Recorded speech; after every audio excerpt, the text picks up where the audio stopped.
जय हिंद क्लास। तो हम लोग ज्ञान बिंदु जीएस एकेडमी का बिहार दरोगा का प्रैक्टिस सेट नंबर हम लोग 2 देख रहे हैं। 2 का सॉल्यूशन देख रहे हैं और पूरा एकदम जो है डिस्कशन के साथ, पूरा एक्सप्लेन के साथ हम लोग कवर करते जा रहे हैं। तो पार्ट 1 हम लोग कंप्लीट कर चुके थे, यानी पार्ट 1 में टोटल हम 50 प्रश्नों को सॉल्यूशन देख लिए थे विथ डिस्कशन के साथ। तो आज हम लोग का यह जो है वो सेट नंबर 2 का जो है वो 51 नंबर क्वेश्चन से हम लोग का पार्ट 2 इस वीडियो का होने वाला है। और इसी क्लास में आप लोग को टोटल 100 क्वेश्चन तक हम लोग कंप्लीट कर लेंगे, वो भी पूरा सॉल्यूशन के साथ। ठीक है, तो चलिए हम क्लास को स्टार्ट करते हैं बिना समय को वेस्ट किए हुए, क्योंकि समय काफ़ी मूल्यवान है। और सभी लोग को स्वागत है आपका अपना परिवार अध्ययन सागर वाला में। तो चलिए हम शुरू करते हैं। सभी का पीडीएफ आप लोग कहाँ से ले सकते हैं, तो टेलीग्राम चैनल पर आप लोग सर्च कीजिएगा अध्ययन सागर वाला, या आप उसका डिस्क्रिप्शन का भी लिंक हम आपको कमेंट सेक्शन में पिन कर दिया, आप वहाँ से भी आप लोग जा करके डायरेक्ट जुड़ सकते हैं सीधे लिंक के माध्यम से, या चाहे तो आप जो है वो डिस्क्रिप्शन में भी लिंक दिया है, आप वहाँ से भी जुड़ सकते हैं, या टेलीग्राम पर जाकर सर्च करके भी जुड़ सकते हैं। सेम नाम सेम लोगों के साथ मिल जाएगा। तो चलिए 51 नंबर क्वेश्चन है, ऑस्ट्रेलिया ओपन 2025 के महिला एकल का खिताब कौन जीती है। तो ऑस्ट्रेलिया ओपन 2025 के महिला एकल का खिताब जीतने वाले कौन बन चुका है, तो ये आईसीसी पुरुष चैंपियंस, ये जो है इसके जीतने वाले कौन हो जाएंगे। तो इसका राइट आंसर देगा हम लोग का 51 नंबर का ये मेडिसिन कीज ने जीता है। किसने जीता है, मेडिसिन कीज ने जीता है। और यह यूएसए के रहने वाले, ये भी आप लोग ध्यान रखिएगा, यह यूएसए अमेरिका के रहने वाली हो जाएंगे। ठीक है, आइए। और इसकी जो ऑस्ट्रेलियन ओपन की जो शुरुआत हुआ था, अगर इसकी हम लोग बात करें कि इसका फॉर्मेशन ईयर कब रहा, इसकी शुरुआत हुआ था, ये कब हुआ था, तो 1905 ईस्वी में इसका शुरुआत कब हुआ था, तो इसका शुरुआत हुआ था 1905 ईस्वी में हुआ था, ये भी आप लोग याद रखिएगा। आइए अगला नंबर क्वेश्चन है 52, कहता है कि आईसीसी यानी इंटरनेशनल क्रिकेट काउंसिल पुरुष चैंपियंस ट्रॉफी 2025 के संदर्भ में कौन सा कथन जो है यहाँ पर गलत है। तो जो आईसीसी पुरुष चैंपियन ट्रॉफी 2025 हुआ है, इसके बारे में इनमें से कौन सा ऑप्शन जो है गलत है। तो हम लोग देखेंगे कि ये इसका उप विजेता ऑस्ट्रेलिया रहा है, ये बिल्कुल गलत है। ठीक है, क्योंकि इसका 9वां संस्करण इस बार आयोजन किया गया 2025 में, सही है। सर्वाधिक 263 रन जो है वो सचिंद्र रविंद्र ने बनाया है, तो ये भी सही है। और सर्वाधिक 10 विकेट लेने वाले मैट हेनरी बने हैं, ये भी सही है। बाकी इसका उप विजेता ऑस्ट्रेलिया नहीं है, तो इसका राइट आंसर हो जाएगा हमारा ऑप्शन नंबर बी, इसका करेक्ट आंसर हो जाएगा।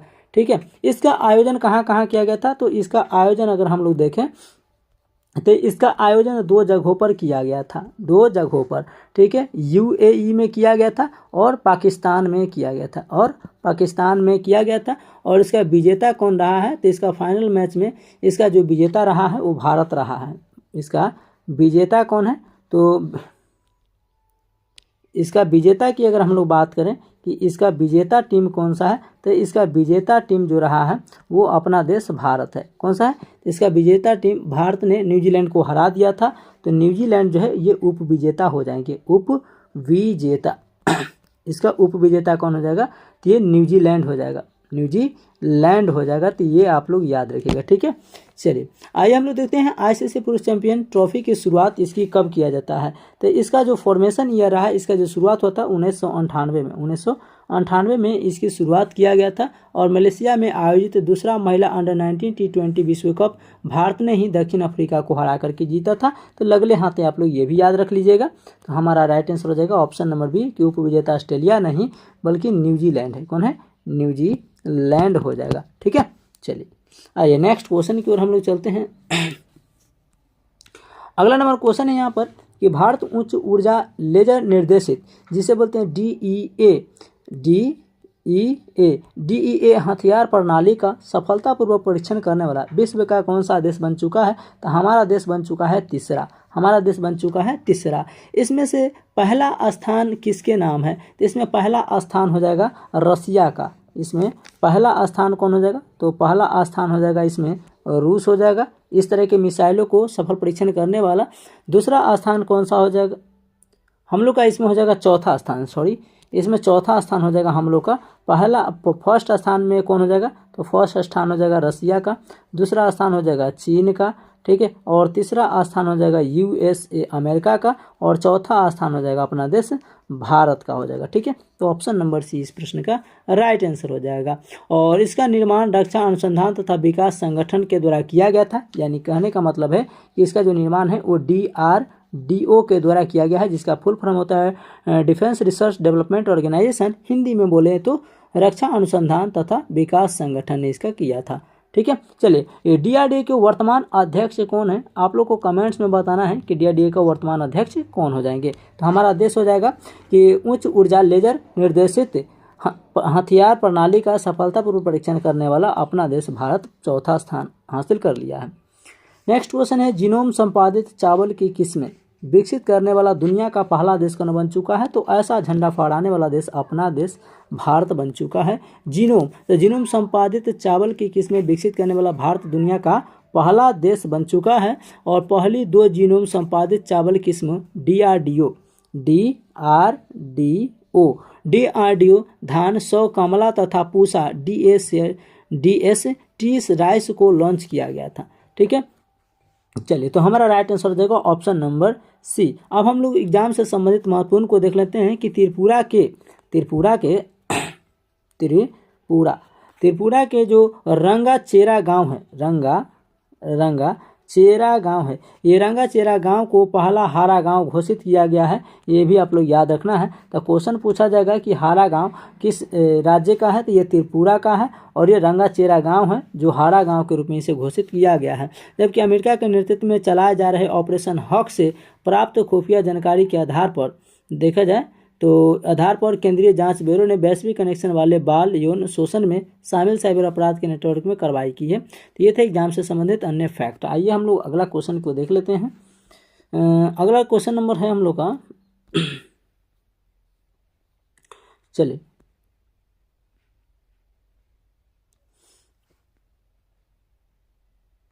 नेक्स्ट क्वेश्चन है हम लोग का कि ग्रामीण विकास एवं पंचायती राज संबंधी संसद की अस्थायी समिति ने मनरेगा कानून के तहत दैनिक परिश्रम कम से कम कितना निर्धारित करने की सिफारिश की है। तो ग्रामीण विकास एवं पंचायती राज को विकास के लिए अस्थायी जो समिति है, उन्होंने मनरेगा कानून के तहत जो दिन भर का काम करने वाले मजदूर है उनको मजदूरी कितना बढ़ाने की जो है सिफारिश की गई है। तो इनकी मजदूरी जो है अब 400 का बढ़ाने का मांग किया गया है। तो ऑप्शन नंबर सी इस प्रश्न का राइट आंसर हो जाएगा। और इसके तहत पहले 100 दिन का काम दिया जाता था, ठीक है, लेकिन इस काम को बढ़ाने का भी जिक्र किया गया है कि 400 रुपया उनको प्रतिदिन देना पड़ेगा। और 100 दिन काम बढ़ा करके इसको जो है वो 150 दिन को काम को भी मांग किया है। ठीक है, तो ऑप्शन नंबर सी इस प्रश्न का राइट आंसर हो जाएगा। आइए, महाराष्ट्र सरकार से खुलदाबाद शहर का नाम बदल करके हाल ही में उनका रत्नापुर करने का फैसला लिया है। ये एग्जाम के पॉइंट ऑफ व्यू से महत्वपूर्ण है। और हरियाणा ने पुलिस भर्ती में अग्निवीरों को 20% आरक्षण देने वाला राज्य जो हो जाएगा हरियाणा हो जाएगा। चलिए नेक्स्ट क्वेश्चन की ओर चलते हैं। अगला कहता है कि हाल ही में राष्ट्रीय स्तर पर जारी पहली नदी डॉल्फिन गणना रिपोर्ट के अनुसार भारत में डॉल्फिनों की अनुमानित संख्या कितना है। तो इसकी अनुमानित संख्या हो जाएगा 6327, यानी ऑप्शन नंबर हो जाएगा ए। ऑप्शन नंबर ए इसका राइट आंसर होगा। तो राष्ट्रीय स्तर पर जारी पहली नदी डॉल्फिन गणना रिपोर्ट के अनुसार भारत में जो है वो 6327 यानी 6327 डॉल्फिन को अनुमानित बताया गया है। इनमें गंगा डॉल्फिन की संख्या अगर पूछेगा कि इनमें गंगा डॉल्फिन की संख्या कितनी है, तो इनमें गंगा डॉल्फिनों की संख्या जो है वो 6324 बताई गई है। 6324 गंगा डॉल्फिन की संख्या बताई गई है। और सिंधु डॉल्फिन की संख्या जो होगा, अगर क्वेश्चन पूछा जाए कि सिंधु डॉल्फिन इनमें से कितने हैं, यानी सिंधु नदी में डॉल्फिनों की संख्या कितनी है, तो सिंधु नदी में डॉल्फिनों की संख्या मात्र 3 ही है। कितना है? 3 है। उत्तर प्रदेश राज्य में डॉल्फिनों की संख्या सर्वाधिक है। और अगर क्वेश्चन पूछा जाए कि यूपी में डॉल्फिनों की संख्या कितनी है, तो इसकी संख्या है 2397। तथा बिहार की अगर बात करें, बिहार, ठीक है, तो बिहार में 2220 हो जाएगा, 2220 हो जाएगा। यह रिपोर्ट 8 राज्य की 28 नदियों के अध्ययन पर आधारित है। और यह 3 मार्च 2025 को विश्व वन्य जीव दिवस के अवसर पर इसे निकाला गया था। प्रधानमंत्री नरेंद्र मोदी ने नदी डॉल्फिन गणना रिपोर्ट जारी की है। और केंद्र सरकार ने इसे 18 मई 2009 को गंगा डॉल्फिन के रूप में नामित किया था। तो भारत का राष्ट्रीय जलीय जीव कौन सा है, तो गंगा डॉल्फिन है। और गंगा डॉल्फिन को 18 मई, ठीक है, 18 मई 2009 को इसे राष्ट्रीय जलीय जीव के रूप में घोषित किया गया था। किसे? डॉल्फिन को। ठीक है, तो ये भी आप लोग याद रखिएगा। प्रोजेक्ट डॉल्फिन की घोषणा केंद्र सरकार द्वारा 15 अगस्त 2020 को की गई थी, तो ये भी याद रखना है। हमारा राइट आंसर देगा ऑप्शन नंबर ए। आइए 57 नंबर क्वेश्चन को देख लेते हैं। अगला क्वेश्चन कहता है यहाँ पर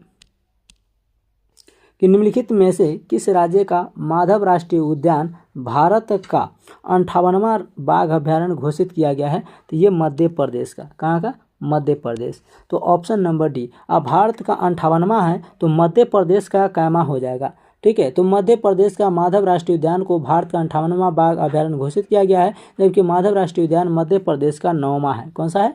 9वां बाघ अभ्यारण्य है, ये भी याद रखिएगा। 2 मार्च 2025 को प्रधानमंत्री नरेंद्र मोदी ने पशु बचाव, संरक्षण और पुनर्वास केंद्र वनतारा का उद्घाटन किया था और विश्व की सबसे खतरनाक मकड़ी की प्रजाति बिग बॉय की खोज ऑस्ट्रेलिया में किया गया है। तो विश्व की सबसे खतरनाक मकड़ी है जिसका नाम क्या है? जिसका नाम है बिग बॉय। क्या नाम है? Big boy. और इस बिग बॉय का जो खोज है वो ऑस्ट्रेलिया में किया गया है। कहाँ पर? ऑस्ट्रेलिया में किया गया है, ठीक है। चलिए नेक्स्ट क्वेश्चन है। अगला क्वेश्चन कहते हैं हाल ही में भारत के किस मंदिर को अवार्ड ऑफ ऑनर से सम्मानित किया गया है? तो ये उत्तर प्रदेश में स्थित जो है अयोध्या राम मंदिर को जो है इसे अवार्ड ऑफ ऑनर से सम्मानित किया गया है। तो ऑप्शन नंबर सी इस प्रश्न का राइट आंसर हो जाएगा, ठीक है। चलिए आइए नेक्स्ट क्वेश्चन की ओर हम लोग चलते हैं। नेक्स्ट क्वेश्चन है कि हाल ही में चर्चा में रही स्वदेश दर्शन योजना का प्रारंभ किस वर्ष किया गया था? तो स्वदेश दर्शन योजना का शुरुआत जो है ये वर्ष 2015 से शुरू किया गया था। तो ऑप्शन नंबर सी इस प्रश्न का राइट आंसर हो जाएगा, ठीक है। चलिए नेक्स्ट क्वेश्चन की ओर चलते हैं। अगला क्वेश्चन है कि जनता की कहानी मेरी आत्मकथा पुस्तक निम्नलिखित में से किनकी आत्मकथा है? तो ये हो जाएंगे बंडारू दत्तात्रेय। और बंडारू दत्तात्रेय कौन है? ये बंडारू दत्तात्रेय की जी की आत्मकथा है और यह हरियाणा के राज्यपाल रह चुके हैं। हरियाणा के राज्यपाल रह चुके हैं, बंडारू दत्तात्रेय की आत्मकथा है। और इस पुस्तक हाईलाइटेड इतना क्यों है? क्योंकि इस पुस्तक का जो विमोचन है वो एक महान पुरुष ने किया था, विमोचन, ठीक है। इस पुस्तक का विमोचन किसने किया था? इस पुस्तक का विमोचन क्या उपराष्ट्रपति यानी कि वाइस प्रेसिडेंट जगदीप धनखड़। कौन? जगदीप धनखड़ जी ने किया था, इसीलिए यह हाईलाइटेड है, ठीक है। चलिए महाराष्ट्र सदन नई दिल्ली में इनको विमोचन किया गया था, महाराष्ट्र सदन नई दिल्ली में। आइए हम लोग कुछ एग्जाम से संबंधित प्रश्नों को अगर देख लेते हैं तो काफ़ी बेहतर होगा कि अन्य पुस्तक का लेखक इनमें से कौन कौन से हैं। चलिए तो हम देख लेते हैं कि भारत के 75 महान क्रांतिकारी के लेखक कौन हैं। तो ये बुक है भारत के महान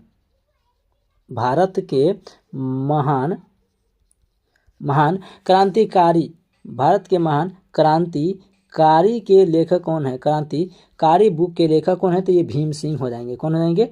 भीम सिंह हो जाएंगे। तो ये याद रखिएगा कि भारत के महान क्रांतिकारी बुक के लेखक कौन हो जाएंगे? भीम सिंह हो जाएंगे। फिर उगना साहित्य अकादमी युवा पुरस्कार 2025 से किसे सम्मानित किया गया है? तो पार्वती तिर्की को सम्मानित किया गया है। तो ये आप लोग याद रखिएगा कि फिर उगना ये साहित्य अकादमी युवा पुरस्कार 2025 से किसे सम्मानित किया गया है? तो ये पार्वती तिर्की को। जबकि क्वेश्चन पूछा जाए कि विटनेस नामक पुस्तक के लेखक कौन हो जाएंगे? तो हो जाएंगे साक्षी मल्लिक। कौन हो जाएंगे? साक्षी मल्लिक हो जाएंगे। तो ये भी आप लोग याद रखिएगा कि विटनेस नामक पुस्तक के लेखक साक्षी मल्लिक है। इंडिया एट द रेट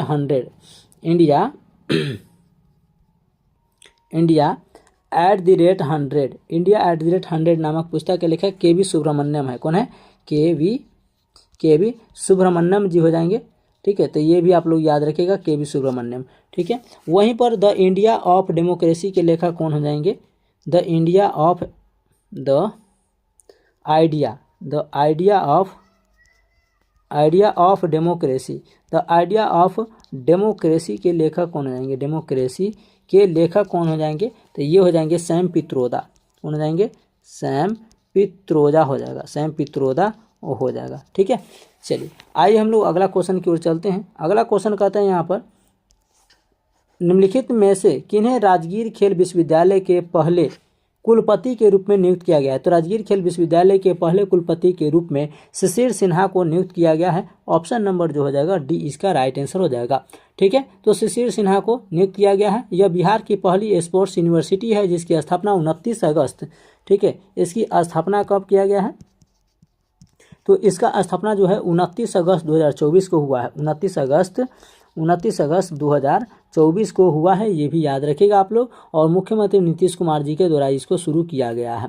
ठीक है, परीक्षा उपयोगी हम लोग महत्वपूर्ण फैक्ट को देख लेते हैं कि परमेश शिवमणि जो है भारतीय तटरक्षक बल के महानिदेशक के रूप में नियुक्त किए गए हैं। और राष्ट्रीय राजमार्ग प्राधिकरण का अध्यक्ष संतोष यादव को नियुक्त किया गया है।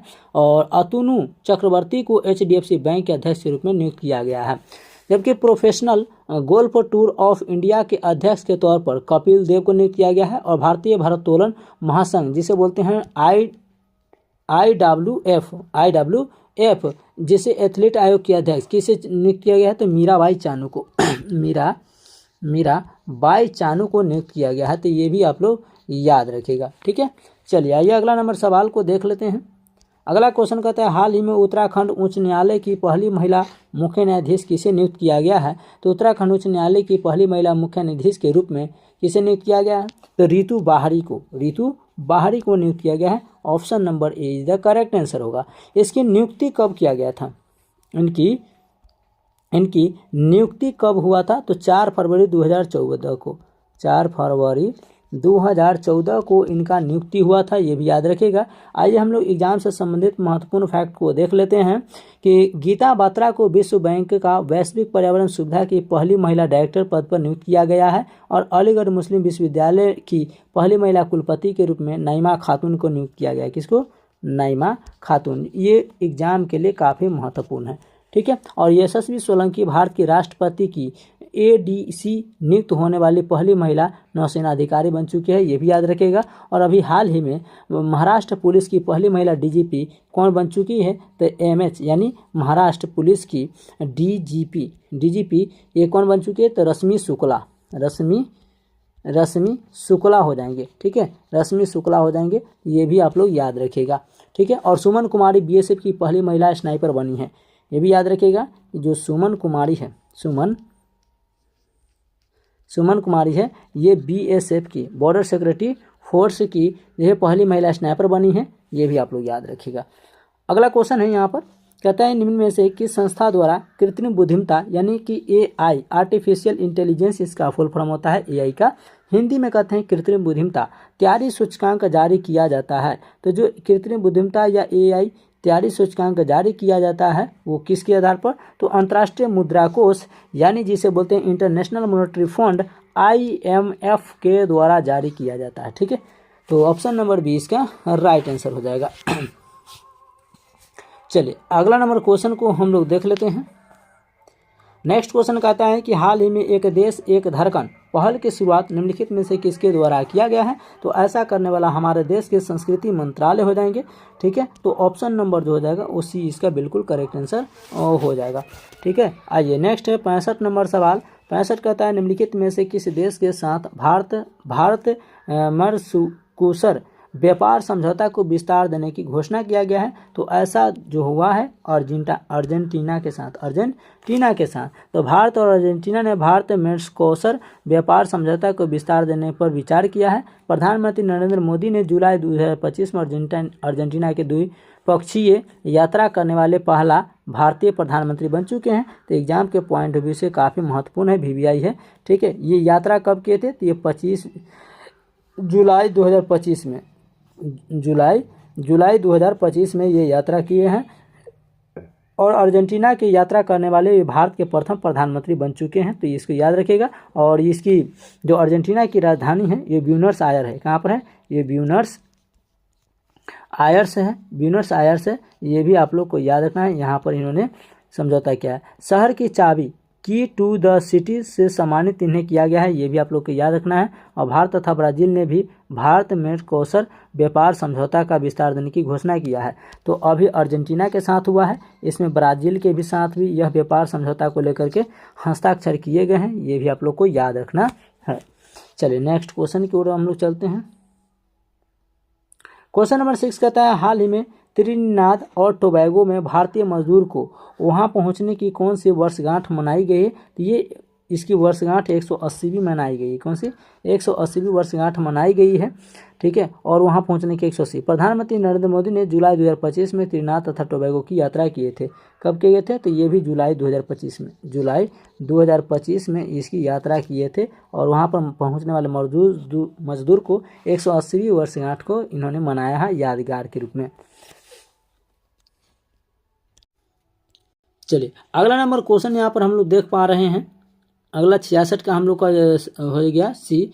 67 नंबर सवाल यहाँ पर कह रहा है कि हाल ही में तेलंगाना सरकार द्वारा महिला शिक्षक दिवस कब मनाने की घोषणा जो है वो कर दिया है। तो तेलंगाना, तो यहाँ पर इसका राइट आंसर क्या हो जाएगा? 66 का ऑप्शन नंबर 67 का ऑप्शन नंबर सी, 3 जनवरी को। किस जनवरी को? 3 जनवरी को। अब ये ऐसा 3 जनवरी को मनाने का घोषणा क्यों किया है? आइए हम लोग एग्जाम के पॉइंट ऑफ व्यू के लिए महत्वपूर्ण हो जाएगा, तो इसको हम देखते हैं। तो प्रत्येक वर्ष सावित्रीबाई फुले की जयंती पर मनाने की घोषणा किया है। तो ये 3 जनवरी को किसकी जयंती होती है? तो ये सावित्रीबाई फुले, सावित्रीबाई फुले की जो जयंती है, फुले की जो जयंती है वो हर साल 3 जनवरी को मनाया जाता है। इसलिए इनके यादगार के रूप में, सावित्रीबाई फुले की जयंती के यादगार के रूप में हर साल 3 जनवरी को यह जो है तेलंगाना अब महिला शिक्षक दिवस मनाने की घोषणा किया है। अब यहाँ पर तेलंगाना, तो तेलंगाना की स्थापना कब हुआ था? तो तेलंगाना का जो स्थापना है वो एमपी से अलग होकर, एमपी कहते हैं आंध्र प्रदेश से अलग होकर के, हम इसको शॉर्ट में लिख देते हैं एपी। ठीक है, समझिएगा, एपी मतलब आंध्र प्रदेश। तो आंध्र प्रदेश से अलग जो हुआ था वो 2 जून 2014 को, 2 जून 2014 को इसकी स्थापना होता है। ठीक है, 29वां राज्य के रूप में। तो इसका सही उत्तर ऑप्शन नंबर सी हो जाएगा। आइए हम लोग कुछ एग्जाम के पॉइंट ऑफ व्यू से महत्वपूर्ण दिवस को देख लेते हैं। ठीक है, चलिए, तो इसमें से हम लोग अगर देखें तो ये 11 फरवरी को समर्पण दिवस मनाया जाता है। 11 फरवरी को समर्पण, ठीक है, 11 फरवरी को समर्पण दिवस मनाया जाता है, ये आप लोग याद रखिएगा। जबकि वहीं पर देखिए 6 दिसंबर को, तो 6 दिसंबर को हम लोग मैत्री दिवस मनाते हैं। 6 दिसंबर को मैत्री दिवस के रूप में मनाते हैं। ठीक है, और वहीं पर देखिए हम लोग 30 मई, ठीक है, तो एग्जाम के पॉइंट ऑफ व्यू से ये भी सही है एग्जाम के लिए कि 30 मई को हम लोग अंतर्राष्ट्रीय आलू दिवस मनाते हैं। अंतर्राष्ट्रीय आलू दिवस, तो अंतर्राष्ट्रीय आलू दिवस कब मनाए जाते हैं? तो 30 मई को मनाते हैं। जबकि नमो भारत दिवस 21 अक्टूबर को मनाते हैं। नमो भारत दिवस,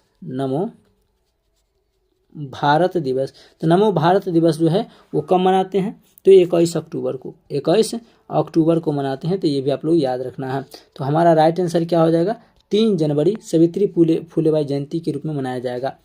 आइए नेक्स्ट क्वेश्चन की ओर चलते हैं। अगला क्वेश्चन है यहाँ पर कि मई 2025 में केंद्रीय आयुर्वेदीय विज्ञान अनुसंधान परिषद ने किन आयुर्वेदिक पांडुलिपियों को पुनर्जीवित किया है?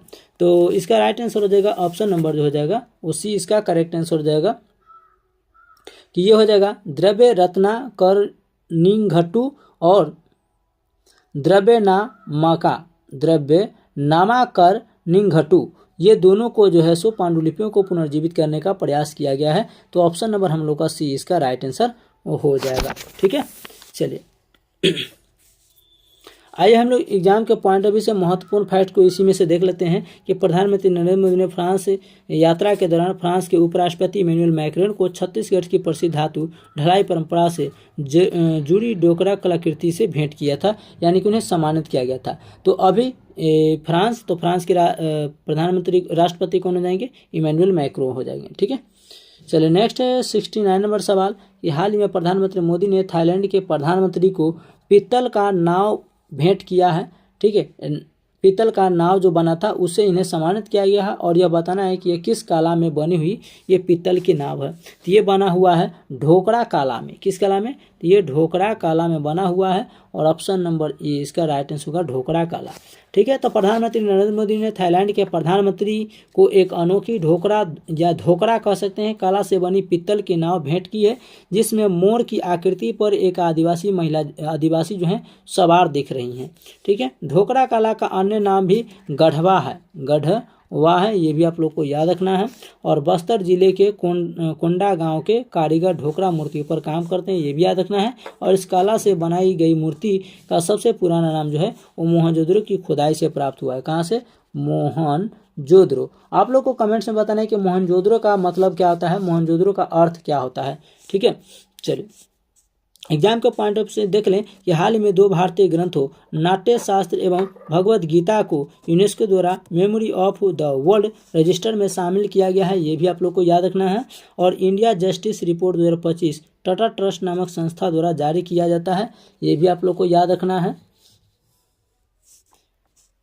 चलिए अगला नंबर क्वेश्चन कहता है कि हाल ही में बिहार सरकार द्वारा 100% साक्षरता प्राप्त करने का लक्ष्य किस वर्ष रखा है। तो बिहार सरकार ने बिहार को 100% साक्षरता राज्य बनाने का जो है लक्ष्य वो कब तक रखा है, तो ये रखा गया है 2030 तक। 2030 तक इसका राइट आंसर हो जाएगा ऑप्शन नंबर ए, ऑप्शन नंबर ए हो जाएगा।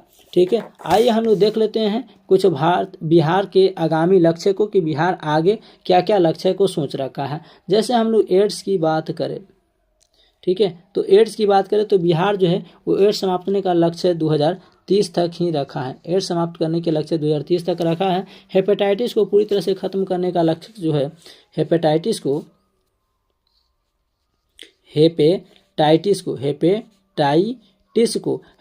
को बिहार पूरी तरीके से खत्म करने का लक्ष्य ये भी 2030 तक रखा है। कब तक?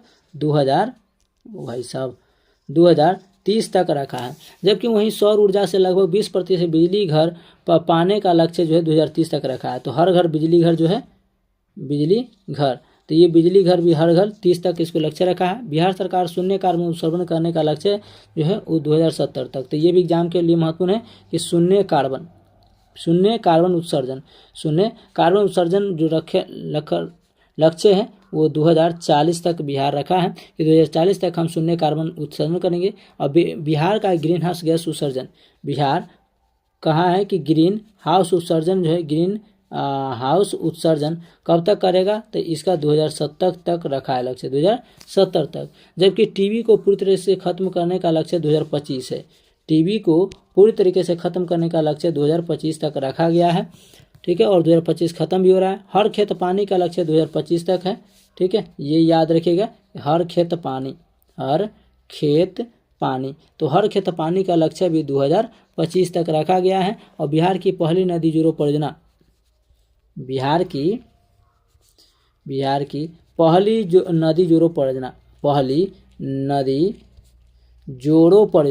पहली नदी जोड़ो परियोजना जो है ये 2029 तक रखा गया है। और बिहार से खसरा रुबेला को खत्म करने का लक्ष्य 2026 तक रखा गया। तो ये सब आप लोग याद रखिएगा। ठीक है, और ध्यान से सुनेगा ताकि आप लोग को रिकैप भी होते रहे, याद भी होता रहे, रिवीजन भी होता रहे।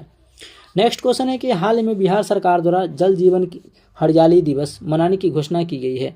तो हाल ही में बिहार सरकार जो है जल जीवन हरियाली दिवस मनाने की घोषणा की गई है। और ये घोषणा कब किया जाएगा? पर साल। तो इसकी घोषणा किया जाएगा प्रत्येक माह के मंगलवार को इसकी घोषणा किया जाएगा। ऑप्शन नंबर 20 का राइट आंसर हो जाएगा। ठीक है, तो बिहार सरकार द्वारा जल जीवन हरियाली दिवस मनाने की घोषणा प्रत्येक माह के मंगलवार को की गई है। और जल जीवन हरियाली मिशन बिहार सरकार ने 2019 में शुरू किया था। लेकिन क्वेश्चन पूछा जाएगा कि इसकी शुरुआत कब हुआ था? तो ये 2019 में किया गया था, 2019 में किया गया था, जिसका उद्देश्य था जल संरक्षण, वृक्षारोपण और पर्यावरण संतुलन। आइए बिहार में अन्य दिवस को भी देख लेते हैं कि महाराणा प्रताप की जयंती कब मनाया जाता है। बिहार राज्य द्वारा घोषित नए दिवस जो है वो महाराणा प्रताप। तो महाराणा प्रताप की घोषणा कब की गई है? तो ये 9 मई को हर साल मनाया जाएगा। वहीं पर बिहार पृथ्वी दिवस कब मनाया जाता है? तो बिहार पृथ्वी दिवस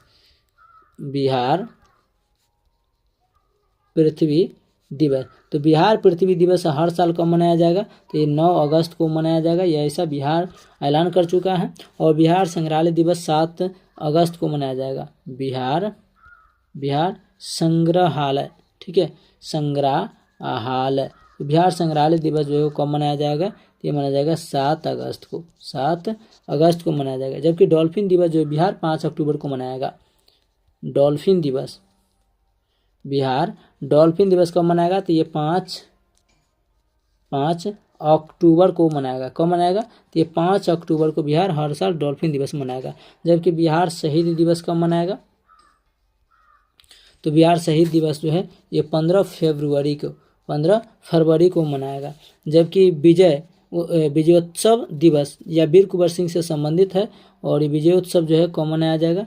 तो विजयोत्सव उत्सव जो है वो 23 अप्रैल को मनाया जाएगा। हर साल 23 अप्रैल को मनाया जाएगा, ये भी याद रखना है। आयुष्मान आरोग्य शिविर योजना, आयुष्मान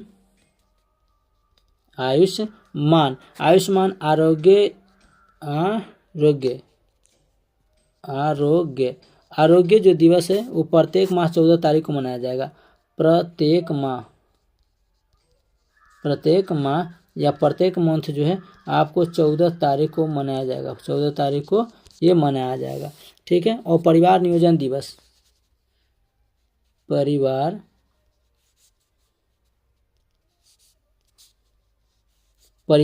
नियोजन दिवस, तो बिहार जो है हर साल परिवार नियोजन दिवस जो है कब मनाएगा? प्रत्येक माह के 21 तारीख को, प्रत्येक माह 21 तारीख को मनाएगा, ठीक है। जबकि मद्य निषेध दिवस 26 नवंबर को, मद्य निषेध दिवस, तो मद्य निषेध जो है हर साल बिहार जो है वो 26 नवंबर को मनाएगा, ठीक है। चलिए, तो हमारा राइट आंसर था ऑप्शन नंबर बी। आइए नेक्स्ट क्वेश्चन की ओर चलते हैं। अगला क्वेश्चन कहता है कि सार्थक खंड वाले शब्द क्या कहलाते हैं? तो सार्थक खंड वाले शब्द को हम लोग यौगिक बोलते हैं। ऑप्शन नंबर सी इसका राइट आंसर हो जाएगा। आइए नेक्स्ट है अंशुमाला समास का विग्रह इनमें से कौन होगा? तो अंशुमाला समास का विग्रह हो जाएगा अंशु है माला जिसके सूर्य, और ये बहुब्री हो जाएगा। ऑप्शन नंबर ए सही है। अगला क्वेश्चन कहता है कि डैश बदलते रहना है, तो क्या बदलते रहना है? तो ये करवटें हमेशा बदलते रहना है। ऑप्शन नंबर सी इसका राइट आंसर हो जाएगा। चलिए, अंग्रेजी का भी 2 प्रश्न इसमें डाला गया, इसको भी हम लोग देख लेते हैं। कहता है change the sentence from direct speech to indirect speech, यानी कि डायरेक्ट स्पीच से इनडायरेक्ट स्पीच में इसको बदलना है, ठीक है। तो ही said to me you have been a great help to me, तो इसका राइट आंसर हो जाएगा ऑप्शन नंबर ए, ठीक है। कि he told me that I had been a great help to him, यानी ऑप्शन नंबर कौन सा आ जाएगा? तो ए, ठीक है। आइए नेक्स्ट क्वेश्चन यहाँ पर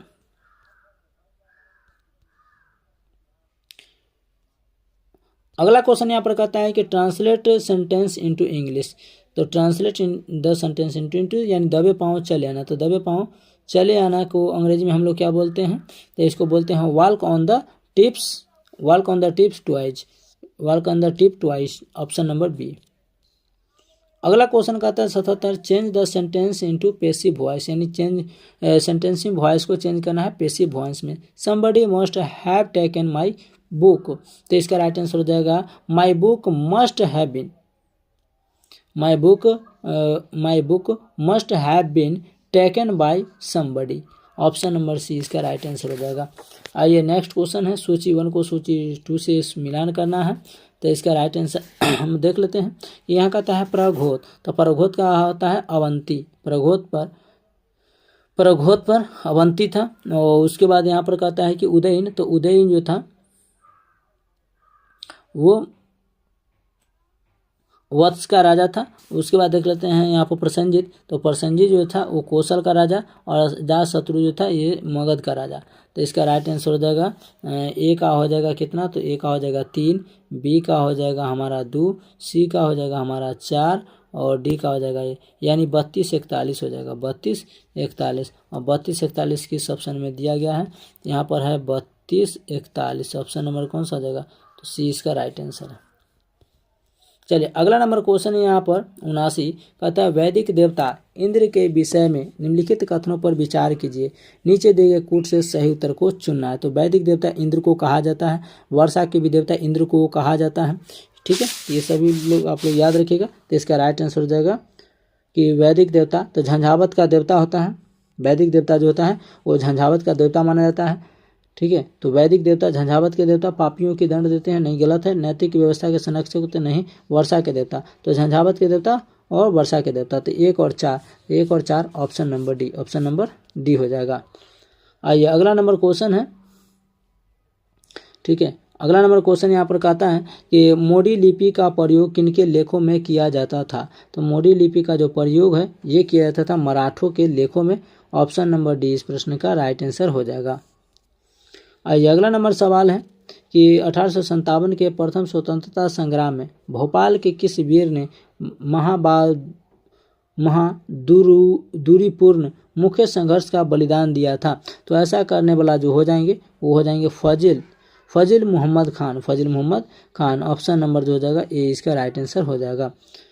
चलिए आइए अगला नंबर सवाल को हम लोग देख लेते हैं। 82 कहता है जब नेपोलियन की शक्ति के सामने यूरोप में साम्राज्य धराशायी हो रहे थे तब किस गवर्नर जनरल ने भारत में ब्रिटिश पताका को फहराए थे। तो ऐसा करने वाला जो हो जाएंगे लॉर्ड वेलेस्ली हो जाएंगे। कौन हो जाएंगे?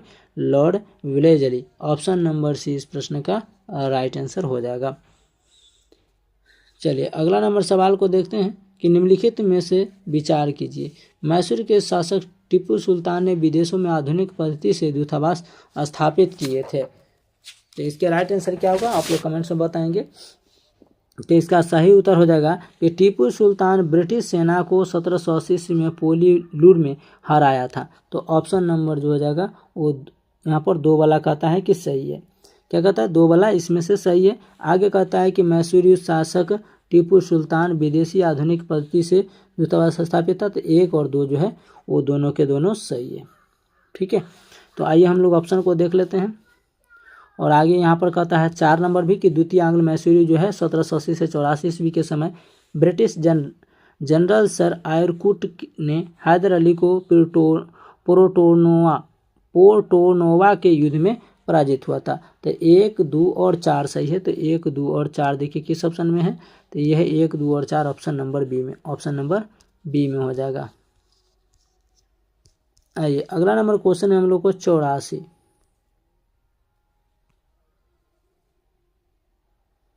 चलिए 84 नंबर सवाल कहता है जवाहरलाल नेहरू ने किस वार्षिक अधिवेशन में समाजवाद को भारत की समस्या को हल करने की कुंजी बताया था।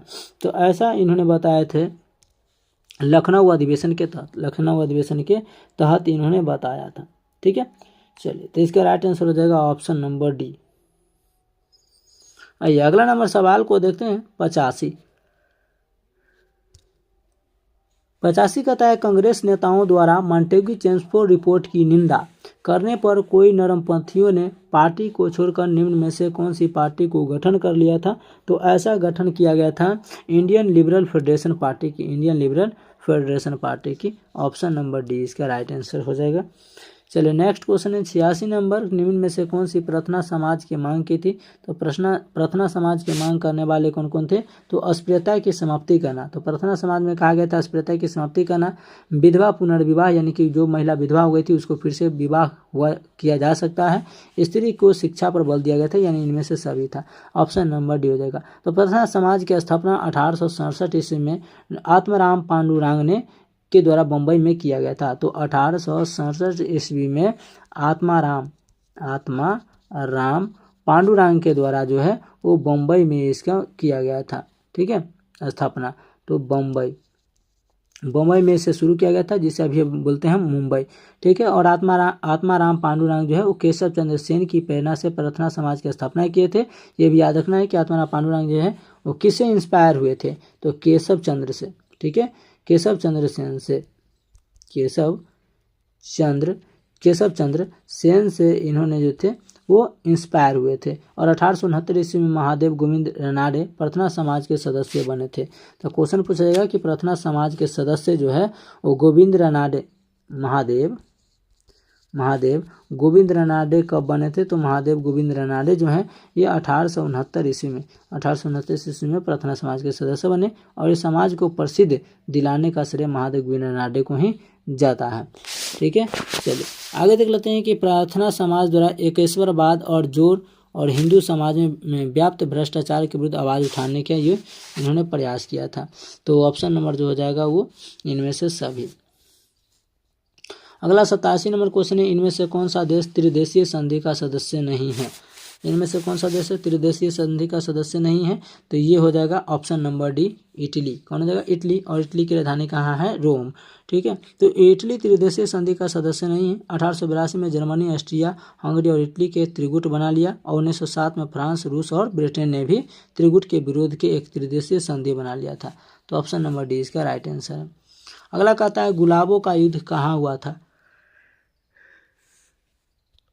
तो इसका राइट आंसर होगा इंग्लैंड में। गुलाबों का युद्ध कहाँ हुआ था? इंग्लैंड में हुआ था। तो गुलाबों का युद्ध 1455 से लेकर के 1455 से लेकर के इसका युद्ध हुआ था 1485 तक। 1485 तक चला था, मतलब काफ़ी लंबा युद्ध चला था। और इंग्लैंड में गृह युद्ध चार्ल्स प्रथम के शासनकाल में चला था। अगर क्वेश्चन आप लोगों से पूछा जाए कि इंग्लैंड में गृह युद्ध कब हुआ था, तो इंग्लैंड में गृह युद्ध जो हुआ है 1642 इसमें, 1642। लेकिन किसके समय में हुआ था? तो चार्ल्स प्रथम के समय में, चार्ल्स प्रथम के समय में गृह युद्ध हुआ था। तो ये भी याद रखना है। जबकि इंग्लैंड में गौरवपूर्ण क्रांति कब हुआ था? तो गौरवपूर्ण क्रांति 1688 में हुई। ठीक है, अगर क्वेश्चन पूछा जाए कि गौरवपूर्ण क्रांति कब हुआ था, तो गौरवपूर्ण क्रांति जो है वो 1688 में हुई था, 1688 में। और उस समय इंग्लैंड का शासक जो था जेम्स तृतीय था।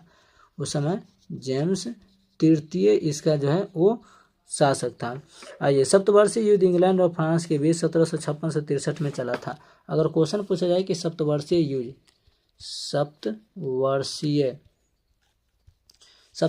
युद्ध किनके किनके बीच चला था, तो सप्तवर्षीय युद्ध जो चला था वो इंग्लैंड और जो है फ्रांस के बीच, इंग्लैंड, ठीक है, इंग्लैंड और प्लस में फ्रांस के बीच चला था। लेकिन क्वेश्चन पूछेगा कब, तो ये 1756 से 1763 ईस्वी तक चला था सप्तवर्षीय युद्ध। इंग्लैंड के सामंतों ने राजा जॉन को 1215 ईस्वी में एक अधिकार पत्र पर हस्ताक्षर करने को मजबूर किया, और इस अधिकार पत्र को मैग्ना कार्टा कहा जाता है। मैग्ना कार्टा सर्वसाधारण के अधिकार का घोषणा पत्र था, और एलिजाबेथ प्रथम का संबंध जो था ट्यूडर वंश से है। तो इंग्लैंड में गृह युद्ध 7 वर्षों तक चला, और इंग्लैंड के राजा चार्ल्स प्रथम को फांसी की सजा दी गई, और गृह युद्ध के दौरान राजा के समर्थकों को कैवेलियर कहा गया, और संसद के समर्थकों को राउड हेड्स कहा गया था। तो इसका राइट आंसर हो जाएगा हम लोग का ऑप्शन नंबर, कौन हो जाएगा? इंग्लैंड। तो 88 का राइट आंसर होगा ऑप्शन नंबर बी, गुलाबी युद्ध कहाँ हुआ था? इंग्लैंड में। अगला क्वेश्चन है कि बोस्टन की चाय पार्टी की घटना संबंध किससे है? तो बोस्टन की चाय पार्टी की घटना जो है वो किससे माना गया है? तो इसकी घटना जो है माना गया है अमेरिका क्रांति से। तो ऑप्शन नंबर डी इसका राइट आंसर होगा, क्योंकि बोस्टन की चाय पार्टी घटना का संबंध अमेरिकी क्रांति से है। और बोस्टन की चाय पार्टी घटना 16 दिसंबर 1700 जो है कब हुआ था? तो ये 16 दिसंबर 1773 ईस्वी को हुआ था। 1773 ईस्वी को हुई थी, जो अमेरिकी स्वतंत्रता संग्राम का तत्कालिक कारण थी। और इस घटना का नायक सैमुअल एडम्स था, ये भी याद रखना है। 1765 में तत्कालिक ब्रिटिश प्रधानमंत्री ग्रेनविले द्वारा स्टाम्प एक्ट पारित किया गया, और इसके विरुद्ध में सैमुअल एडम्स ने प्रतिनिधित्व नहीं तो कर नहीं का नारा दिया था, और अमेरिका को पूर्ण स्वतंत्रता 4 जुलाई 1776 ईस्वी को मिली थी। तो अमेरिका का 1776 ईस्वी को जो है 4 जुलाई, ठीक है, 4 जुलाई 1776 ईस्वी, 1776 ईस्वी को अमेरिका स्वतंत्र पूरी तरीके से हो चुका था। ठीक है, तो हमारा राइट आंसर हो जाएगा ऑप्शन नंबर डी। इसकी राजधानी वाशिंगटन डीसी है। मुद्रा इसके हो जाएंगे वो डॉलर हो जाएंगे। सूची 1 को सूची 2 से मिलान करना है। जैसे ने खनिज होगा, इन्हें संबंधित जिला होगा। तो बिहार का वो कौन कौन सा जिला है और कौन कौन सा वो खनिज है जहाँ पर पाया जाता है। ठीक है, तो आइए हम लोग इसको देख लेते हैं। जैसे कि पैराइट, तो पैराइट जो है वो किस राज्य में पाया जाता है? तो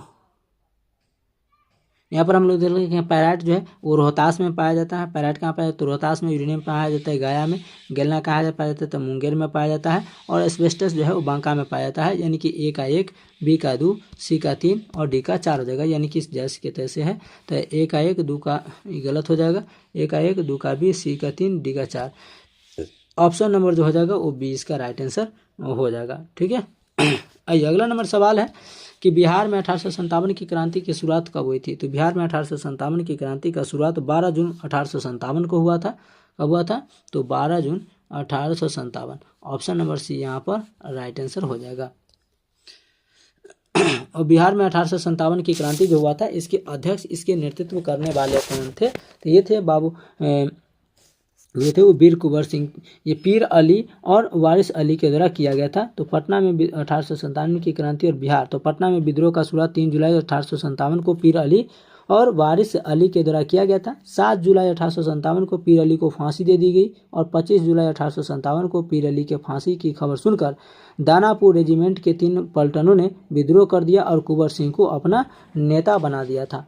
ठीक है, और कुंवर सिंह जगदीश शाहबाद के जमींदार 1857 की क्रांति से बिहार सर्वप्रमुख नेता बन गए। 25 जुलाई को ही मुजफ्फरपुर में असंतुष्ट विद्रोही सैनिकों ने मेजर होम्स सहित अन्य अधिकारियों को भी हत्या कर दी। दानापुर रेजिमेंट के सिपाहियों की मदद से कुंवर सिंह आरा पर कब्जा कर लिया था और 29 जुलाई 1857 को कुंवर सिंह ने डनवर की सेना हराया और 14 अगस्त 1857 को आयर ने पुनः आरा पर कब्जा कर लिया। आरा से निकलकर के कुंवर सिंह रीवा पहुंचे और वहां के राजा ने कुंवर सिंह का विरोध किया, परंतु जनता ने सहयोग किया। कुंवर सिंह नवंबर 1857 में नाना साहब से मिले और कानपुर के विद्रोह में उनको साथ दिया। 29 नवंबर 1857 को कानपुर पर नाना साहब पर का कब्जा होने के बाद कुंवर सिंह आजमगढ़ की तरफ चले गए थे। तो इसका राइट आंसर हो जाएगा हम लोग का जो था वो ऑप्शन नंबर सी था, 12 मई 1857। अगला क्वेश्चन है यहाँ पर 29 नंबर सवाल है, 29 कहते हैं 92 नंबर सवाल है कि बिहार के उस क्रांतिकारी का नाम बताइए जिसने सितंबर 1928 में हिंदुस्तान सोशलिस्ट रिपब्लिकन आर्मी की बैठक में भाग लिया था। तो ऐसा करने वाले थे चंद्रशेखर आजाद थे। फणीश्वर नाथ घोष ने, किसने? फणीश्वर नाथ घोष ने। तो ऑप्शन नंबर ए इसका राइट आंसर होगा, क्योंकि चंद्रशेखर आजाद, सचिंद्र नाथ सन्याल और जोगेश चंद्र चटर्जी, राम प्रसाद बिस्मिल, फणीश्वर नाथ घोष इत्यादि क्रांतिकारियों ने 1924 में हिंदुस्तान रिपब्लिक एसोसिएशन की स्थापना की और 8 सितंबर 1928 ईस्वी को 8 सितंबर 1928 ईस्वी को जो है वो दिल्ली के फिरोजशाह कोटला मैदान में आयोजित सभा में इन्होंने इस संगठन का नाम बदल करके हिंदुस्तान सोशलिस्ट रिपब्लिकन एसोसिएशन रख दिया था। तो ऑप्शन नंबर ए इसका राइट आंसर है। आइए अगला नंबर क्वेश्चन है यहाँ पर,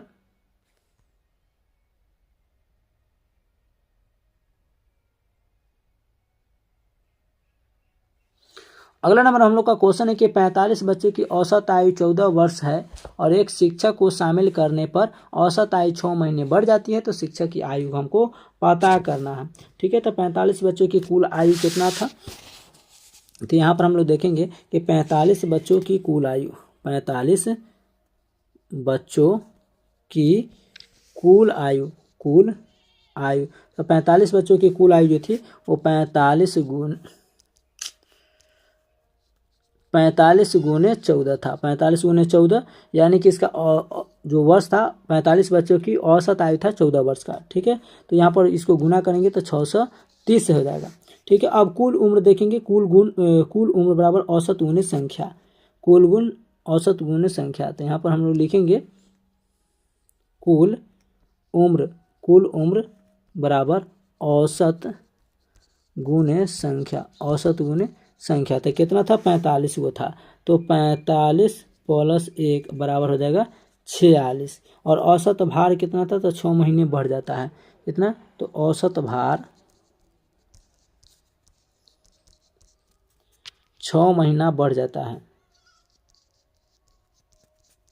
6 महीना बढ़ जाता है। ठीक है, तो 46 गुने, तो यहाँ पर लिखेंगे 46 गुने 14.5 यानी कि इसका आंसर 46 और गुने 14, तो यहाँ पर हो जाएगा हमारा 29। क्योंकि इसको हम लोग क्या करेंगे तो 29 14 यहाँ पर है 145 दशमलव इसको, तो 29 जो हमारा क्या था, तो ये कहता है कि शिक्षक की आयु कितना बढ़ जाती है, तो यहाँ पर लिखेंगे 29/2। ठीक है, और यहाँ पर हो जाएगा 2 से काटेंगे तो 23 दूना 46, तो ये हो जाएगा 23। यहाँ पर हो जाएगा 23 गुने, ठीक है 23 गुने 29, 23 गुने 29, तो ये हो जाएगा 667 हो जाएगा। अब शिक्षक की आयु कितना बढ़ जाती है, तो ये 6 वर्ष। तो शिक्षक की आयु निकाल लेते हैं कि शिक्षक की आयु तो 667 माइनस जो हो जाएगा 630 हो जाएगा, 630 हो जाएगा। तो इसमें से घटाएंगे तो कितना निकल करके आ जाएगा, तो 37 वर्ष आ जाएगा। तो हमारा राइट आंसर हो जाएगा ऑप्शन नंबर डी। क्या हो जाएगा, ऑप्शन नंबर डी हो जाएगा। आइए अगला नंबर क्वेश्चन है मैथ का। कहता है कि दी गई श्रृंखला में प्रश्नवाचक चिन्ह के स्थान पर क्या होगा। कुछ नहीं होगा, 2 को 1 से गुना करेंगे और उतना ही जोड़ देंगे। तो 2 को 1 से गुना किया जाए और प्लस में 1 जोड़ दिए देते हैं। तो 2 को 1 से गुना करेंगे तो 2 और 1 जोड़ेंगे तो 3। फिर 3 को क्या करना है, 2 से गुना करना है। ठीक है, तो फिर क्या करना है, तो 2 को गुना करना है 1 से और प्लस 1 जोड़ देना है। तो 2 गुने 2 होगा और 2 में 1 जोड़ेंगे तो 3 हो जाएगा। फिर 3 को क्या करना है, तो गुना करना है 2 से और प्लस इसमें 2 जोड़ देना है। तो 3 दूनी 6 और 6 2 जोड़ेंगे तो 8 हो जाएगा। ठीक है, इसी तरीके से हम लोग 8 को 3 से गुना करेंगे और प्लस में 3 जोड़ेंगे तो 8 3 24, 24 और 3 कितना हो जाएगा, ये 27 हो जाएगा। फिर 27 को गुना करें हम लोग 4 से और फिर इसमें 4 जोड़ देंगे। ठीक है, इस तरीके से तो ये हो जाएगा 112। फिर हम लोग 112 को गुना करेंगे 5 से और 5 से गुना करेंगे और फिर 5 इसमें जोड़ भी देंगे, 5 इसमें जोड़ भी देंगे, 5 इसमें जोड़ भी देंगे। ठीक है, तो जब इसमें हम लोग 5 को जोड़ेंगे, तो ये हो जाएगा 565 हो जाएगा। तो हमारा right answer option number b हो जाएगा। ठीक है, चलिए अगला नंबर क्वेश्चन की ओर चलते हैं हम लोग। 94 है, 94। चलिए 95 नंबर क्वेश्चन क्या कहता है, एक 12 सेंटीमीटर त्रिज्या वाले त्रिज्या खंड का कोण 120 डिग्री दिया है, उसके सतह का मोड़कर एक शंकु बनाया जाता है, तो बने शंकु के आयतन का मान क्या होगा। ठीक है, तो यहाँ पर कहता है 12 सेंटीमीटर का एक त्रिज्या है और जब मोड़ा जाता है तो 120 डिग्री का कोण बन जाता है। तो चलिए यहाँ पर शंकु इस तरीके से बनता है। ठीक है, और यहाँ पर हो जाएगा क्यू बराबर कितना डिग्री का कोण बनाता है, तो 120 डिग्री का मान लीजिए इसको मोड़ दिए तो। ठीक है, तो ये हो जाएगा हमारा ए, ये हो गया हमारा बी और ये हो जाएगा हमारा सी। और हमारा त्रिज्या खंड कितना दिया है, तो 12 सेंटीमीटर दिया है। ठीक है, उसी तरीके से एक और हम शंकु बना लेंगे। यहाँ पर एक और शंकु बना लेंगे। ये हमारा हो जाएगा इसका, ये हो जाएगा हाइट यानी ऊंचाई, और ये हमारा ए हो जाएगा और ये हमारा हो जाएगा बी, और ये दोनों के बीच में होगा आर, ये आर हो जाएगा, निकालना है। ठीक है, तो त्रिज्या खंड की जो त्रिज्या दिया हमको कितना दिया है, तो त्रिज्या खंड की हमें त्रिज्या दिया है, त्रिज्या खंड यानी सिंपल कर सकते त्रिज्या खंड को हम लोग आर से दर्शाते हैं, तो आर बराबर हमारा हो जाएगा 12 सेंटीमीटर। त्रिज्या खंड की त्रिज्या यानी कि क्यू बराबर हमारा 120 डिग्री का कोण दिया, तो 120 डिग्री। और त्रिज्या खंड की संधि तो शंकु के आधार की परिधि के अनुसार होगा। तो त्रिज्या खंड की परिधि निकालना है, तो त्रिज्या खंड की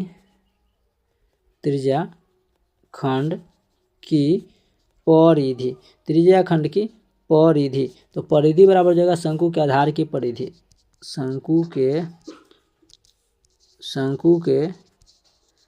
आधार की परिधि, शंकु के आधार की परिधि हो जाएगा। तो इसके लिए हम लोग क्या करेंगे, तो लिखेंगे Q बराबर 360, क्या लिखेंगे,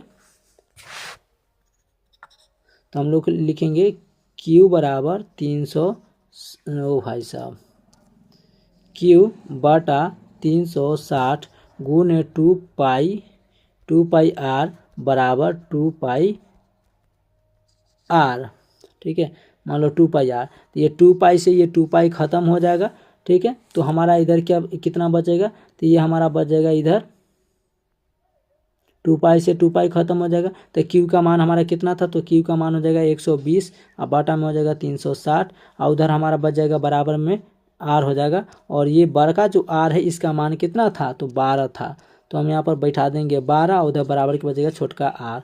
12 से काटेंगे तो 12 तेईस 36, 30 मरतबे कटेगा, 3 से काटेंगे तो 120 कटेगा 4 मरतबे। तो यानी R का मान कितना हो गया, तो हमारा R का मान हो गया 4, कितना हो गया 4, तो 4 मीटर हो गया। अब हम लोग को क्या निकालना है, ऊंचाई, तो ऊंचाई बराबर √L² माइनस R²। ठीक है, H हमको पता नहीं है, L तो हम अभी निकाले हैं, कितना निकाले हैं भाई, तो यानी कि 12, तो ये 12 के स्क्वायर हो जाएगा, 12 हमारा R था और L निकाले हैं 4, तो 4 के स्क्वायर हो जाएगा। तो 12 से गुना करेंगे तो कितना हो जाएगा 144 और माइनस 4 को 4 से स्क्वायर करेंगे तो 4 चौका हो जाएगा 16। तो 144 में से 16 को घटाएंगे तो हमारा निकल करके आ जाएगा 128, और 128 जो है किसका है, तो 64 गुने 2, तो 128 पुर जाएगा। यानी कि हम कह सकते हैं कि H बराबर 8 रूट अंडर 2 हो जाएगा। और जब इसको हम रूट अंडर के बाहर निकालते हैं ये निकल कर के आ जाएगा h बराबर 11.31। ठीक है। तो अब हम लोग निकालना है शंकु का आयतन। ये हिसाब टाइम टेकिंग के टाइप पर था। ठीक है। तो शंकु का आयतन तो यहाँ पर लिखेंगे शंकु का आयतन। शंकु का आयतन बराबर क्या होता है 1/3 पाई आर जो होता है स्क्वायर एच होता है। अब 1/3 के 1/3 हम रहने देंगे। पाई का मान 22/7 होता है तो 22/7 लिखेंगे गुने, और आर स्क्वायर तो हमको 4 था तो हम लिखेंगे 4 के स्क्वायर और गुना में लिखेंगे 11.31। ठीक है। अब इसको काटा जाए, इसको क्या किया जाए तो इसको फटाफट हम लोग को काटा जाए। तो यहाँ पर देखते हैं तो 22/7 10 के 10 रहने देते हैं, 4 चौका 16। तो इसको ले लेते हैं 1/3 के 1/3 गुने 22/7 है तो 22/7 हो जाएगा। 4 का स्क्वायर था तो 4 चौका 16 लिखेंगे और गुना फिर लिखेंगे 11.3 1 के 3 1। आप सभी को गुना कर दीजिएगा तो 189.46 आएगा। और ये 89.46 किस ऑप्शन में दिया गया है तो 189.46 question number 189.46 option number A है। ऑप्शन नंबर ए हो जाएगा। ठीक है। ये सब टाइम टेकिंग क्वेश्चन था। अगला क्वेश्चन कहता है ए बी से 25% अधिक है और बी जो है सी से 40% कम। यदि सी डी से 20% कम है, यानी सी जो है वो डी से 20% अधिक है, तो ए और डी से कितना कम होगा। तो ए डी से कितना कम होगा। ठीक है। चलिए तो हम लोग इस क्वेश्चन को देखें यहाँ पर। तो हम लोग इस क्वेश्चन को देखते हैं। कहता है कि ए जो है वो बी से 25% क्या है अधिक है। तो 25% अधिक है यानी कि ए बराबर बी गुने 25% अधिक है तो 125, क्योंकि अपने आप में 100% होता है तो 125% अधिक है तो 125 हो जाएगा, बाटा में हो जाएगा 100। ठीक है। अब इसको हम काटेंगे कोई पारा से तो 25 से काटेंगे तो 25 पचे कितना हो जाएगा 125 और 25 चौका हो जाएगा 100।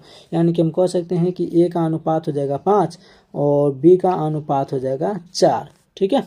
बी का अनुपात हो जाएगा 4। अब हम लोग दूसरा को निकाल लेते हैं। तो हमारा ए का अनुपात अभी निकला है 5 और बी का अनुपात निकला है हमारा 4। तो ये वही निकल गया। आप कहता है बी सी से 40% कम है तो 40 कम कर दीजिएगा। तो बी बराबर फिर लिखिए सी और गुने लिखिए 40 कम है तो हो जाएगा 60 और बाटा में तो 100 होगा ही होगा। तो ये को पहाड़ा ढूंढिए तो देखिएगा हमको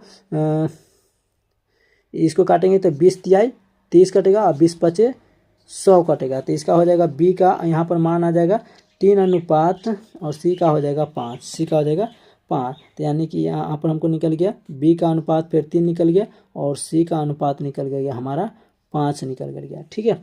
उसके बाद हम लोग देख लेते हैं एक और निकाल करके सी और डी निकाल करके सी और डी। तो सी बराबर डी।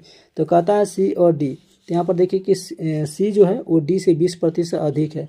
तो सी डी से 20% अधिक है तो अधिक तक इसके लिए क्या होगा तो इसके लिए होगा 120। ठीक है। अब बाटा में हो जाएगा 100। इसको भी काटिए। 120 को कैसे काटेंगे तो इसको काटा जाएगा कितना से तो 10 12। तो 20 से काटेंगे तो 20 छौके 120 और 20 पचे 100। तो इसका अनुपात हो जाएगा 6:5 हो जाएगा। 6:5 हो जाएगा सी डी का।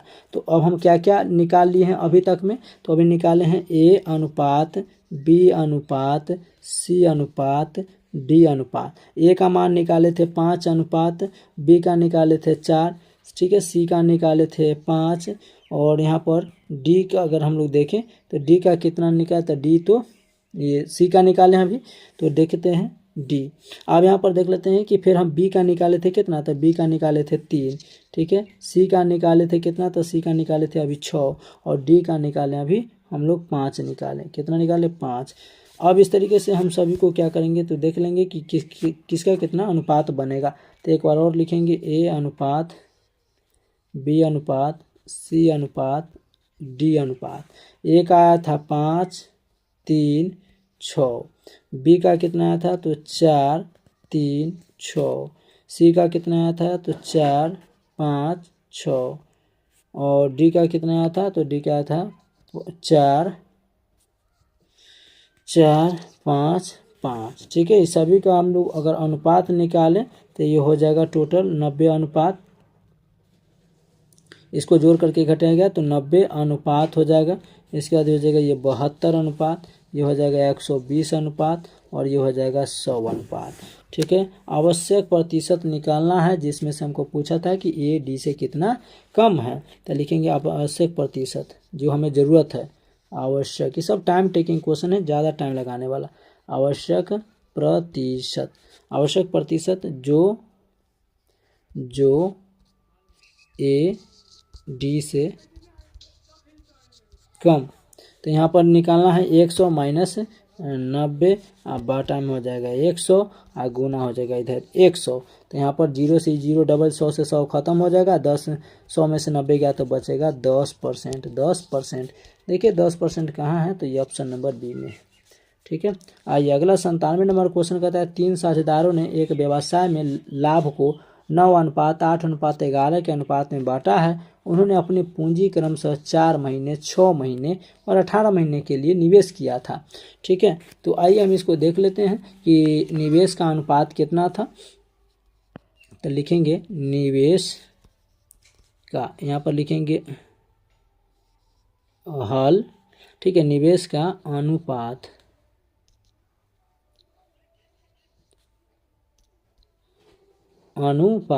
निवेश का अनुपात बराबर लाभ का अनुपात, लाभ का अनुपात। आप बाटा में हो जाएगा समय का अनुपात, समय का अनुपात। ठीक है, समय का अनुपात। हमको ए का मान कितना दिया था, मान लेते हैं ए अनुपात, बी अनुपात और सी अनुपात। ए का मान था कि वह कितना निवेश करता है, तो 9।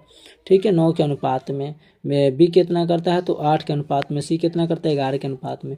और वो कौन कौन महीना करता है, तो ये 4 महीना करता है। ठीक है, और ये करता है 11 वाला 8 वाला 6 महीना, 11 वाला करता है 18 महीना करता है। अगर हम लोग देखें यहाँ पर 4 6 18, 4 6 18 का इसका एलसीएम लेंगे तो ये हो जाएगा 36। कितना हो जाएगा, तो एलसीएम हो जाएगा 4 6 18, 4 6 18 का एलसीएम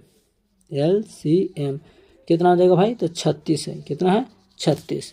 अब देख लेते हैं, तो 9 और कितना था 4, आप सभी का एलसीएम क्या है 36, तो सभी पर मान बैठा दीजिए। अनुपात हो जाएगा 8 गुने 6 और इसमें भी हो जाएगा 36। फिर यहाँ पर अनुपात का सिंबल दे दीजिए 11 बटा 18 गुने सब 36। तो ये देखिएगी कि 18 दूनी 36। ठीक है, दूसरा कलम ले लेते हैं। मान लीजिए कि 18 दूनी कितना हो जाएगा, ये 36 हो जाएगा। ठीक है, 6 मरतबे 6 36 हो जाएगा। 4 मरतबे 9 चौक 36 हो जाए, 4 मरतबे 4 9 36 हो जाएगा।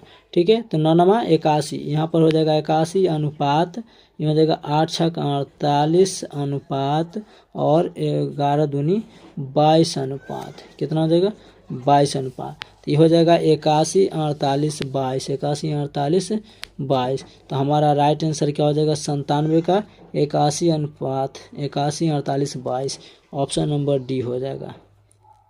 इसका चेंज कर लेते हैं कलर।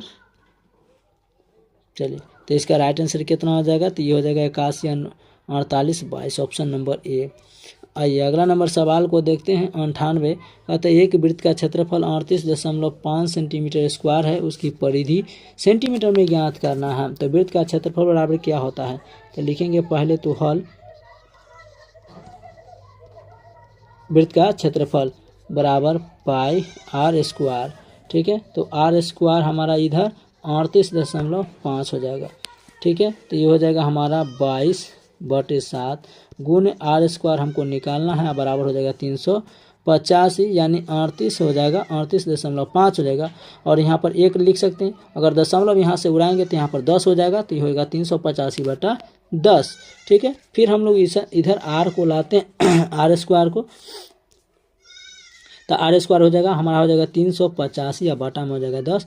उधर इधर गुना में था 7, 22/7 ने गुना में होने जाएगा तो भाग में, तो ये हो जाएगा गुना 7/22। नीचा था ऊपर पलट जाएगा उधर जाते समय। तो भी आर पर से स्क्वायर हटाते हैं, तो आर पर से स्क्वायर हटाएंगे तो फटाक सी बार इसको देखेंगे अगर हम लोग ठीक है, तो इसको काटेंगे, तो काट दीजिए आराम से। 5 से काटेगा तो 5 दूनी 10 होगा, 5 से काटेगा तो 77 मरतबे कट जाएगा। तो 77 को 7 से गुना कीजिएगा तो ये कितना आ जाएगा भाई, तो ये 539 हो जाएगा। और नीचा 2 और 22 को गुना कीजिएगा तो 44 हो जाएगा। तो रूट अंडर हो जाएगा अब पाई बराबर आर बराबर 539/44। और हम यहाँ पर कह सकते हैं कि आर बराबर अगर 539 बटा में 44 है तो हम लोग कह सकते हैं कि 44 से भाग करेंगे तो ये 12.25 रूट होगा। और रूट के बाहर निकालते हैं तो आर बराबर 3:5 हो जाएगा। ठीक है, अब हमको निकालना है वृत्त की परिधि।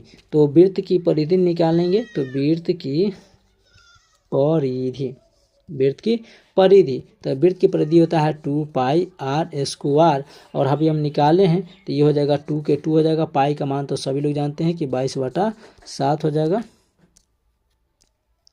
22/7 हो जाएगा। गुना आर का मान कितना निकाले हैं तो ये 35/10। ठीक है, अब इसको क्या करना है फटाफट, तो इसको भी काट दीजिए।